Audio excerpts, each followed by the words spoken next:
दोस्तों जस्ट इससे पिछले वाले में वीडियो में अपना एक जीएफसी कराया, उसका वीडियो डाला तो आप लोग बहुत ही ज़्यादा कंफ्यूजन पर हो गए कि भैया आपने मतलब आपको 1 साल 3 मंथ हो गया, उसके बाद भी आप जीएफसी या पीआरपी करा रहे हो ऐसे करके। तो दोस्तों इसका मेन रीज़न आप लोगों को बताऊं, बहुत ज़्यादा आप लोगों को शौक लगेगा।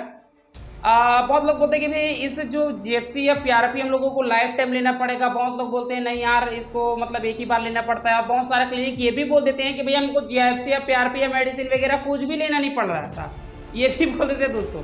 तो यहाँ पर कौन कौन सा बात सत्य है, कौन कौन सा बात सत्य नहीं है, तो दोस्तों आज के वीडियो पर मैं आप लोगों के साथ क्लियर करने वाला हूँ। और आप लोगों को कैसे उसको लेना चाहिए, कब लेना चाहिए और क्यों लेना चाहिए, ये सब का दोस्तों आप लोगों को इस वीडियो में बताने वाला हूँ। उससे पहले दोस्तों हमारे यूट्यूब चैनल पर आप लोग नए हो तो चैनल को सब्सक्राइब करके बेल आइकन कॉल पर प्रेस करना है, जिससे आप लोग हमेशा हेयर ट्रांसप्लांट से रिलेटेड जेन्युइन कंटेंट मिलता रहे। तो चलिए दोस्तों वीडियो शुरू करते हैं। सबसे पहले दोस्तों कि मेरा 1 साल 3 मंथ मेरा क्या कहते हैं हेयर ट्रांसप्लांट कंप्लीट हो गया। उसके बाद भी मैं मतलब मेरा बाल झड़े या ना झड़े, मैं 3 से 4 मंथ में अपना क्या कहते हैं जीएफसी कराओ या पीआरपी कराओ, मैं दोनों में से एक चीज करा लेता हूँ। तो आप लोगों को दोस्तों दिमाग में ये हमेशा गूंजता रहता है कि भैया इसके पास पैसा बहुत ज्यादा है तो ये अपना क्या कहते हैं यार जीएफसी या पीआरपी वगैरह करा लेता करके। तो दोस्तों इसका मेन रीजन आप लोगों को बताऊंगा, तो आप लोग भी कराओगे। और ऐसा नहीं है उसको कराना कंपलसरी, ऐसा भी बात नहीं है। मैं आप लोगों को बताता हूँ कारण क्या है। जैसे दोस्तों कि मान के चलो एक हमारे यहाँ चलता है गर्मी, सर्दी एंड बरसात, 3 मौसम मानकर चलो 4-4 मंथ चलता है। अब यहाँ पर दोस्तों होता क्या है, जैसे गर्मी से मानकर चलो बरसात की तरफ जा रहे हो, ये बरसात के लेकर ठंडा की तरफ जा रहे हो, ठंडा से लेकर के फिर से कहाँ आ रहे हो, गर्मी की तरफ आ रहे हो। अब यहाँ पर दोस्तों क्या होता है, जो 3 मंथ जो मौसम रहता है ना, वो पूरी तरह से जो भी बोलो ठंडा का तो ठंडा ही रहेगा, गर्मी है तो गर्मी ही रहेगा, या तो फिर बरसात है तो बरसात ही रहेगा। 3 मंथ मान के चलो। अब ये दोस्तों जो चौथा मंथ चलता है, ये चौथा मंथ जो चलता है, इसमें क्या होता है, जो मौसम रहता है गर्मी से बरसात की तरफ जा रहा है, ये बरसात से गर्मी की तरफ आ रहा है, या तो गर्मी से फिर से ठंडी की तरफ आ रहा है। इस मौसम में दोस्तों आपका जो बहुत सारा हेयर लॉस रहता है ना, मौसम के कारण ऑलरेडी झड़ जाता है। ऐसा वाला बात नहीं कि आपका जो बॉडी में कुछ प्रॉब्लम है इस वजह से झड़ रहा है, ऐसा भी होता है, लेकिन ऐसा कुछ नहीं होता। जनरली मैं बता रहा हूँ 90% लोगों का यही होता है कि मौसम के हिसाब से बाल पूरी तरह से झड़ जाता है। और बहुत लोगों का इतना भी ज्यादा झड़ जाता है आउट ऑफ लिमिटेड। मतलब दोस्तों मेरा बाल उतना झड़ा नहीं था, जैसे नॉर्मली रहता है 20 से 30 बाल यदि मान कर चलो उस मौसम में झड़ रहा है। जैसे कि मान कर चलो गर्मी से लेकर जैसे हम लोग ठंड की तरफ बढ़ते ना, गर्मी से लेकर ठंड की तरफ, ठंड बोलो सॉरी, गर्मी से लेकर बरसात की तरफ जाते हैं। तो इस मौसम में दोस्तों आपका जैसे हेयर लॉस हो रहा है तो आप लोगों को बिल्कुल घबराना नहीं है। वहां पर आपका नॉर्मली 20 से 30 बाल हेयर लॉस होता है, वो बाल आपका पूरी तरह से निकल कर आ जाता है।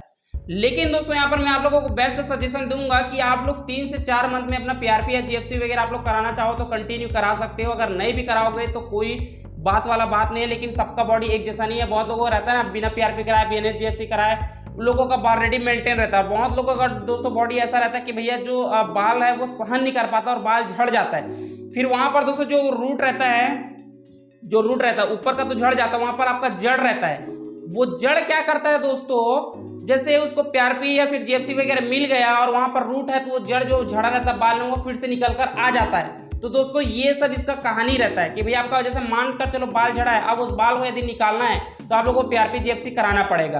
अगर दोस्तों बाय चांस आप लोग नहीं कराते हो, आपका बॉडी खान पान अच्छा है तो आप लोगों को जीएफसी कराओ या पीआरपी कराओ या कुछ भी मत कराओ, फिर भी आपका बाल निकल कर आ जाता है। तो दोस्तों मैं यहाँ पर क्या करता हूँ कि भैया मेरे को टेंशन या रिस्क वगैरह अपने बाल के साथ लेना ही नहीं है, क्योंकि अपना बाल नहीं रहता तो मेरे को मतलब अपना दिल का दर्द आपको पता है कि किस तरह से क्या फीलिंग होता है। इस वजह से दोस्तों मैं 4 मंथ होता है 5 मंथ होता है तो मैं पीआरपी जीएफसी करा लेता हूँ ताकि मेरा बाल का मेंटेन बना रहे, बाल झड़े या न झड़े।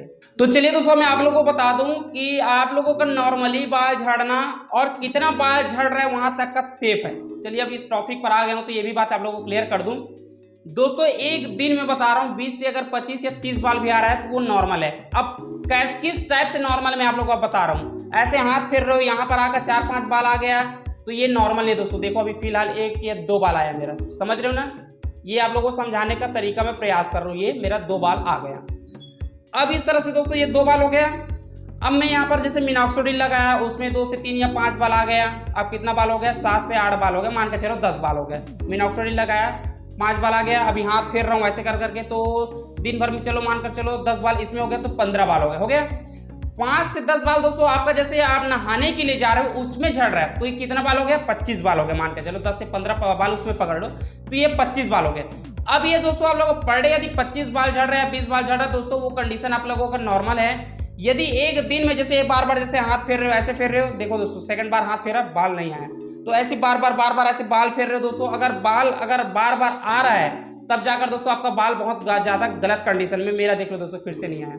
जस्ट सो उठ के नहा के मैं वीडियो बना रहा हूँ, नहाया नहीं सॉरी, सो उठ के मैं वीडियो बना रहा हूँ क्योंकि आज हेड वॉश करने वाला हूँ। तो दोस्तों ये सब रहता है। तो नॉर्मल आपका बाल तभी है जब पर डे दिन भर में मिला करके 20 से 25 बाल आप लोगों का झड़ रहा है तो नॉर्मल है। अगर उससे ज़्यादा झड़ रहा है तो आप लोगों को डॉक्टर से ट्रीटमेंट वगैरह लेने की ज़रूरत है।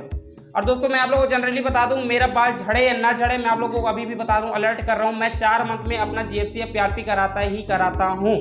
मेरा बाल झड़े या ना झड़े, मेरा बाल झड़ नहीं रहा था फिर भी मैं जाकर GFC करा लिया था, वही नॉर्मल था 20 जो बता रहा हूँ ना डेली रूटीन का, 20 से 25 बाल झड़ना करके, तो वही मेरा बाल झड़ा था फिर भी मैं करा लिया था। मेरे को पता है कि भैया ये सब बाल झड़ा है उसको मेंटेन करके रखोगे ज़्यादा अच्छा रहेगा। नहीं तो आप लोग एक कहानी सुने होंगे दोस्तों कि एक भाई अपना अच्छे क्लिनिक से हेयर ट्रांसप्लांट कराया और हेयर ट्रांसप्लांट कराने के बाद उसका बाल फिर 2 साल बाद या 3 साल बाद पूरी तरह से फिर से गंजा हो गया।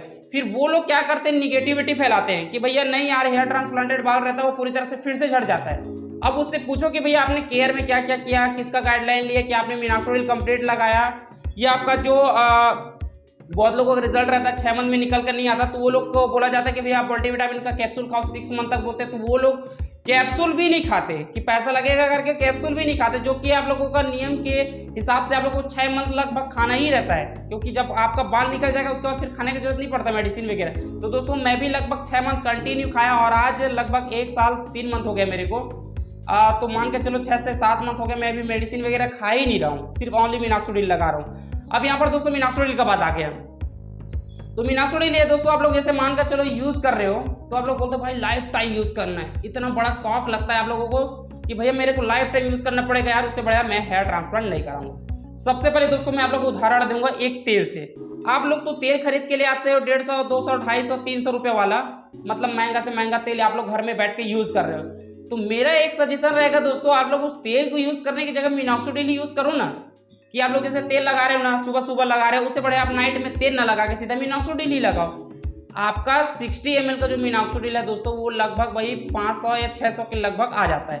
अब उसमें 60 ml रहता है, तो मान के चलो अगर 2-2 दिन गैप करके कर रहे हो तो दोस्तों वो मिनॉक्सिडिल कितना मंथ जा रहा है, लगभग आपका 3 से 4 मंथ एक डिब्बा ही आपका चला जाएगा। जैसे फॉर एग्जाम्पल मैं यूज करता हूँ, आज यूज किया, 2 दिन गैप किया, फिर यूज किया, फिर 1 दिन गैप किया, 2 यूज कर लिया, फिर 2 दिन ऐसे, 1 दिन 2 दिन ऐसे करके दोस्तों मैं यूज करता हूँ गैपिंग कर करके, डायरेक्ट कंटिन्यू कभी भी यूज नहीं करता मिनॉक्सिडिल को। जैसे दोस्तों बहुत ज़्यादा डेंड्रफ हो रहा है ना, तो ये वाला शैम्पू ऑर्डर कर लेना, सस्ता पड़ेगा और सबसे अच्छा भी है, क्योंकि खुद मैं पर्सनली यूज़ भी किया हूँ इसको। इसका नाम है 8X KT करके लिखा हुआ है, आप लोग अमेजॉन फ्लिपकार्ट में सर्च करोगे ये आसानी से मिल जाएगा आपको।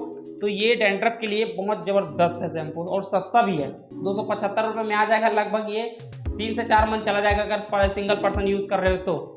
और जो भी क्लीन करना है दोस्तों आप लोगों के पास शैम्पू का जो लिंक है डिस्क्रिप्शन बॉक्स है, वहाँ से आप लोग जाकर बाय कर लेना, आप लोगों को डेंड्रफ कभी भी नहीं होगा। और जो भी डाउट था दोस्तों आप लोगों का मैंने आप लोगों को क्लियर कर दिया होगा। अब और क्या बचा इसमें मेरे को समझ नहीं आ रहा है दोस्तों। आप लोग बहुत ज़्यादा कंफ्यूजन पड़ते हैं कि भैया आपका वीडियो को लास्ट आते आते बहुत आप हमेशा कंफ्यूजन पर कर देते हो करके, तो दोस्तों आप लोगों के सामने मैं शेयर कर दिया। आप लोगों को ऐसा जरूरी नहीं कि GFC कराना है या PRP कराते रहना है, ऐसा भी जरूरी नहीं है। अगर खान पान अगर ढंग का है तो, अब खान पानी ढंग का नहीं है और बोलोगे भैया मेरा बाल रह करके ना, तो वो जो आया हुआ बाल है वो भी चला जाएगा। इतना बात आप लोग अपने कान में भर के रखना दोस्तों। मैं जो भी बोलता हूँ स्पष्ट बोलता हूँ, साफ बोलता हूँ, आप लोग हेयर ट्रांसप्लांट कराओ या मत कराओ, मेरे को उससे फर्क नहीं पड़ता। मेरा काम है आप लोगों को जो भी जानकारी है जेन्युइनली जानकारी देना। नहीं तो पता चल रहा है आप भैया बिल्कुल लेबर मजदूरी वाला काम कर रहे हो, एक दिन का 150-200 रुपये कमा रहे हो और बोलोगे मैं हेयर ट्रांसप्लांट करा लेता हूँ, हेयर ट्रांसप्लांट कराने के बाद मैं दोबारा मेरे को इसके ऊपर खर्च करना नहीं पड़ेगा, तो आप बहुत बड़े धोखा पर हो। आप लोगों को मान कर चलो उसके प्रति हर मंथ 200 से 250 रुपये हर मंथ खर्च करना ही पड़ेगा। और 200 से 250 रुपये किसका है? मिनॉक्सिडिल का। मिनॉक्सिडिल आपको अप्लाई करते रहना, कभी भी छोड़ना नहीं है। आप मिनॉक्सिडिल छोड़ोगे आपका बाल भी छोड़ देगा, फिर बाद में बोलोगे यार आपका सजेशन गलत था भाई, मिनॉक्सिडिल छोड़ा बाल आने के बाद पूरा बाल झड़ गया, तो दोस्तों आपका बाल 100% फिर से झड़ जाएगा। जैसे कहते ऐसा रहोगे टकला का टकला ही रहोगे, वही मतलब का नहीं है। मेरा अगर बात मानोगे तो अपना दोस्त बनाओ लो मिनॉक्सिडिल को, और वही 2-2 दिन 1 दिन का गैप कर करके लगाते रहो कंटिन्यू, कोई टेंशन नहीं दोस्तों। मैं भी वैसे ही करता हूँ, अभी भी यूज़ करता हूँ मिनॉक्सिडिल, इस डिब्बा नहीं लाया ऊपर, नहीं तो आपको उसको भी दिखा देता मैं। और रही बात दोस्तों यहाँ पर PRP और GFC की प्राइस के बारे में, तो दोस्तों आप लोगों को पड़ेगा वही PRP यदि आप लोग करा रहे हो तो 25 रुपये के आसपास अराउंड पड़ता है, और जो ये GFC कराओगे वो 3000 से 3500 के लगभग पड़ता है। तो दोस्तों आप लोगों को एक ऐसे क्लिनिक भी आप लोगों को एरिया में खोजना जहां पर सस्ता भी ना हो और ज़्यादा महंगा भी ना हो, थोड़ा मीडियम लेवल में आपका काम भी चल जाए और वो जो मतलब GFC और PRP वो लोग कराते रहो। नहीं तो ऐसा भी है दोस्तों कि जहाँ पर ब्रांडेड चलता है नाम क्लिनिक का, वहाँ पर क्या है एक PRP का ही 4000 रुपये ले लेते हैं, और जबकि हर चीज़ वही रहेगा उसके बाद भी उसका प्राइस ज़्यादा ले लेते हैं। तो आप लोग एक ऐसा क्लिनिक ढूंढना, अपना हेयर ट्रांसप्लांट एक अच्छे महंगे क्लिनिक से ही कराना। लेकिन जब PRP और GFC की बारी आए तो दोस्तों कहीं से क्लिनिक देखना जहाँ पर छोटा हो और आपका सस्ते में काम चल जाए। ऐसा उस क्लिनिक के ऊपर डिपेंड मत रहना जो बड़ा क्लिनिक है वहाँ पर ही मैं कराऊंगा तो मेरा रिजल्ट अच्छा आएगा। PRP वही है, GFC थोड़ा सा अलग रहता है, ग्रेथ फैक्टर उसमें ज़्यादा रहता है जो कि ट्यूब में रिलीज कर लेता है, तो उसका प्राइस थोड़ा सा महंगा पड़ता है। 3500 के लगभग या 3000 के लगभग में आपका GFC हो जाता है। और मैं जो दोस्तों कराता हूँ GFC कराता हूँ मेरा 3500 के लगभग पड़ता है, ज़्यादा नहीं पड़ता, मीडियम रेंज का है। और एक और है अपना रायपुर में, वहाँ पर बात किया तो बोल दिया एक GFC का ही 10,000 पड़ेगा करके, तो यहाँ पर मैंने क्लिनिक चेंज कर दिया सिर्फ GFC कराने के लिए। क्योंकि दोस्तों क्या मतलब कभी ना मतलब को उसमें पैसा वेस्ट करो यार, काम वही हो रहा है। GFC कराओ या PRP में थोड़ा ग्रोथ फैक्टर कम रहता है, थोड़ा टाइम लगता है उसमें रिलीज करने के लिए, लेकिन GFC में क्या होगा तुरंत का तुरंत आपका असर दिखाना चालू कर देता है। तो मैं GFC ही कराता हूँ दोस्तों अभी फिलहाल। तो आप लोगों को क्लियर हो गया होगा कि प्राइस कितना पड़ता है। PRP का आप लोग मानकर चलो 2500 से 3000 और GFC का आपका मानकर चलो 3000 से 3500 रुपए। तो चलिए दोस्तों वीडियो कैसा लगा प्लीज कमेंट करके जरूर बताना। मिलता हूँ नेक्स्ट वीडियो में किसी नए टॉपिक के साथ, तब तक के लिए जय हिंद, वंदे मातरम, tata, bye bye. Cause I don't give a fuck what you say. Yeah, I'ma do shit my way. So you can go kick rocks, I'ma stack bricks up, build what I want to make. Yo, I got a lot of shit to say, so I'ma do this every day. I'll be writing things until I'm fucking buried in my grave.